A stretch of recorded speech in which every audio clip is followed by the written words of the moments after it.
Seção 5. Acordo de acionistas. Artigo 118. Os acordos de acionistas sobre a compra e venda de suas ações, preferência para adquiri-las, exercício do direito a voto ou do poder de controle deverão ser observados pela companhia quando arquivados na sua sede. Parágrafo 1º. As obrigações ou ônus decorrentes desses acordos somente serão oponíveis a terceiros depois de averbados nos livros de registro e nos certificados das ações se emitidos. Parágrafo 2º. Esses acordos não poderão ser invocados para eximir o acionista de responsabilidade no exercício do direito de voto ou do poder de controle. Parágrafo 3º. Nas condições previstas no acordo, os acionistas podem promover a execução específica das obrigações assumidas. Parágrafo 4º. As ações averbadas nos termos deste artigo não poderão ser negociadas em bolsa ou no mercado de balcão. Parágrafo 5º. No relatório anual, os órgãos da administração da companhia aberta informarão à Assembleia Geral as disposições sobre política de reinvestimento de lucros e distribuição de dividendos, constantes de acordos de acionistas arquivados na companhia. Parágrafo 6º. O acordo de acionistas, cujo prazo for fixado em função de termo ou condição resolutiva, somente pode ser denunciado segundo suas estipulações. Parágrafo 7º. O mandato outorgado nos termos de acordo de acionistas para proferir em Assembleia Geral ou especial voto contra ou a favor de determinada deliberação poderá prever prazo superior ao constante do parágrafo 1º do artigo 126 desta lei. Parágrafo 8º. O presidente da Assembleia ou do órgão colegiado de deliberação da companhia não computará o voto proferido com infração de acordo de acionistas devidamente arquivado. Parágrafo 9.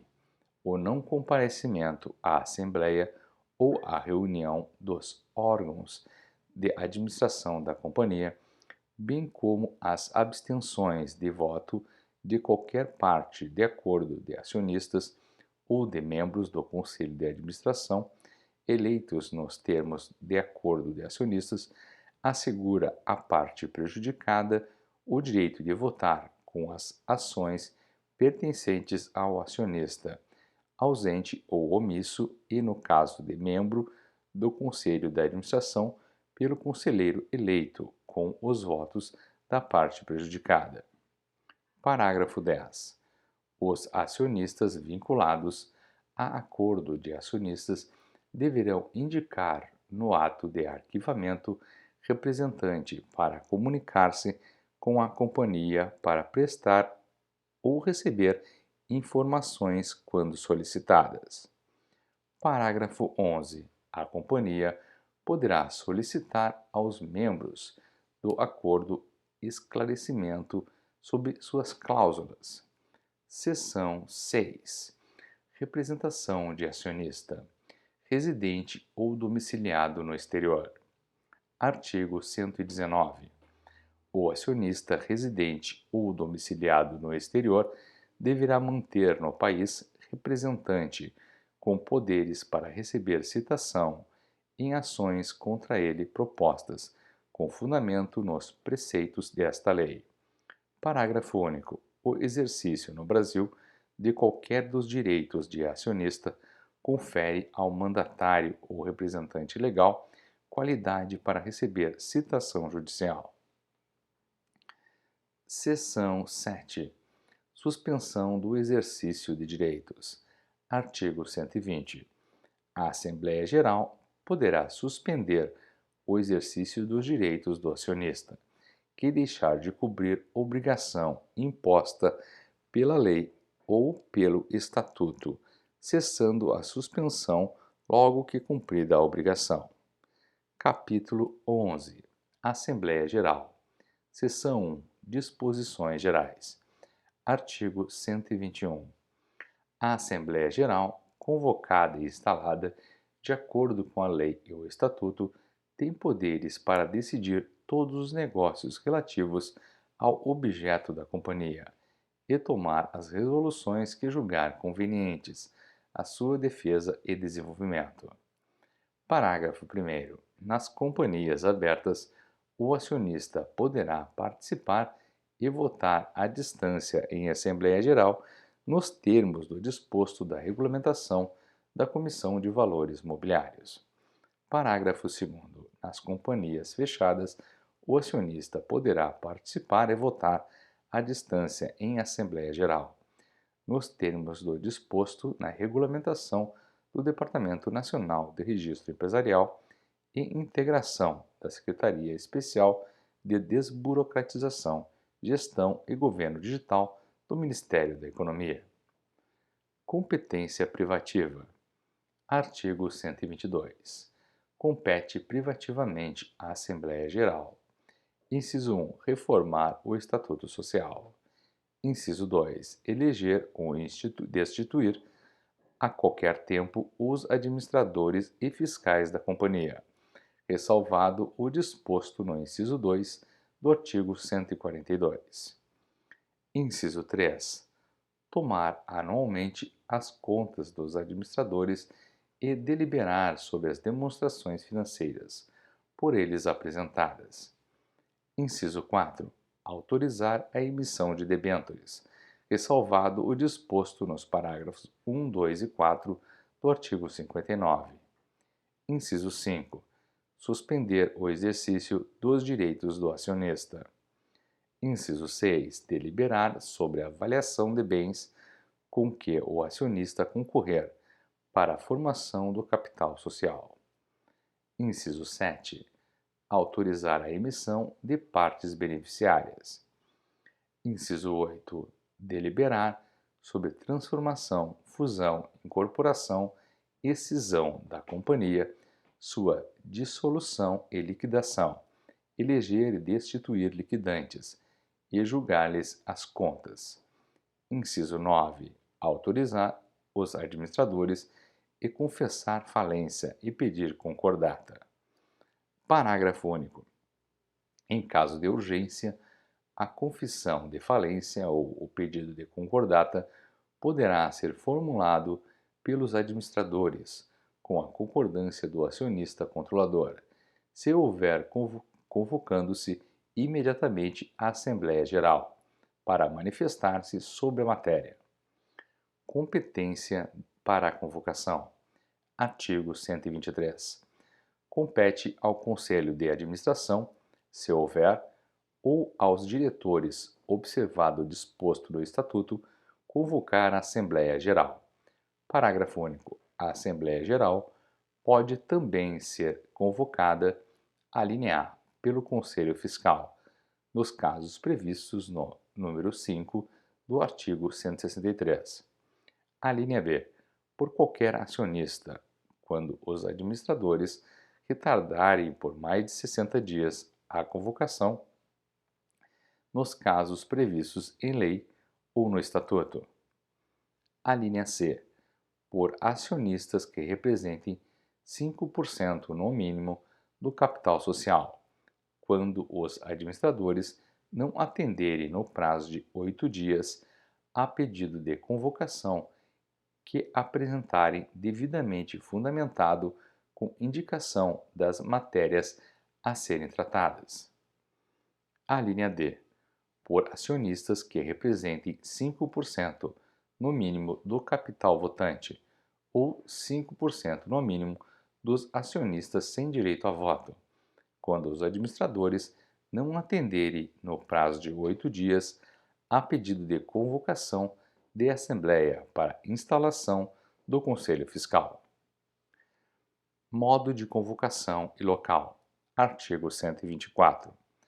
A convocação far-se-á mediante anúncio publicado por 3 vezes no mínimo, contendo, além do local, data e hora da Assembleia, a ordem do dia e, no caso de reforma do Estatuto, a indicação da matéria. Parágrafo 1º. A primeira convocação da Assembleia Geral deverá ser feita, inciso 1, na companhia fechada com 8 dias de antecedência, no mínimo, contato o prazo da publicação do primeiro anúncio. Não se realizando a Assembleia, será publicado novo anúncio de segunda convocação com antecedência mínima de 5 dias. Inciso 2. Na companhia aberta, o prazo de antecedência da primeira convocação será de 15 dias e o da segunda convocação de 8 dias. Parágrafo 2º. A Assembleia Geral deverá ser realizada preferencialmente no edifício onde a companhia tiver sede ou, por motivo de força maior, em outro lugar, desde que seja no mesmo município da sede indicado com clareza nos anúncios. Parágrafo 2º-A. Regulamentação da Comissão de Valores Mobiliários poderá excepcionar a regra disposta no parágrafo 2º para as sociedades anônimas de capital aberto e, inclusive, autorizar a realização de assembleia digital. Parágrafo 3º. Nas companhias fechadas, o acionista que representar 5% ou mais do capital social será convocado por telegrama ou carta registrada, expedidos com a antecedência prevista no parágrafo 1º, desde que o tenha solicitado por escrito a companhia, com a indicação do endereço completo e do prazo de vigência do pedido, não superior a 2 exercícios sociais, e renovável. Essa convocação não dispensa a publicação de aviso previsto no parágrafo 1º, e sua inobservância dará ao acionista direito de haver dos administradores da companhia indenização pelos prejuízos sofridos. Parágrafo 4º. Independentemente das formalidades previstas neste artigo, será considerada regular a Assembleia Geral, a que comparecerem todos os acionistas. Parágrafo 5º. A Comissão de Valores Mobiliários poderá, a seu exclusivo critério, mediante decisão fundamentada de seu colegiado, a pedido de qualquer acionista e ouvida a companhia. Inciso 1. Aumentar para 30 dias, a contar da data em que os documentos relativos às matérias a serem deliberadas forem colocadas à disposição dos acionistas, o prazo de antecedência de publicação do primeiro anúncio de convocação da Assembleia Geral de companhia aberta, quando esta estiver por objeto operações que, por sua complexidade, exijam maior prazo para que possam ser conhecidas e analisadas pelos acionistas. Inciso 2. Interromper por até 15 dias o curso do prazo de antecedência da convocação de Assembleia Geral Extraordinária de companhia aberta a fim de conhecer e analisar as propostas a serem submetidas à Assembleia e, se for o caso, informar a companhia, até o término da interrupção, as razões pelas quais entende que a deliberação proposta à Assembleia viola dispositivos legais e regulamentares. Parágrafo 6º. As companhias abertas com ações admitidas à negociação em bolsa de valores deverão remeter, na data da publicação do anúncio de convocação da Assembleia, à bolsa de valores em que suas ações forem mais negociadas, os documentos postos à disposição dos acionistas para a deliberação na Assembleia Geral.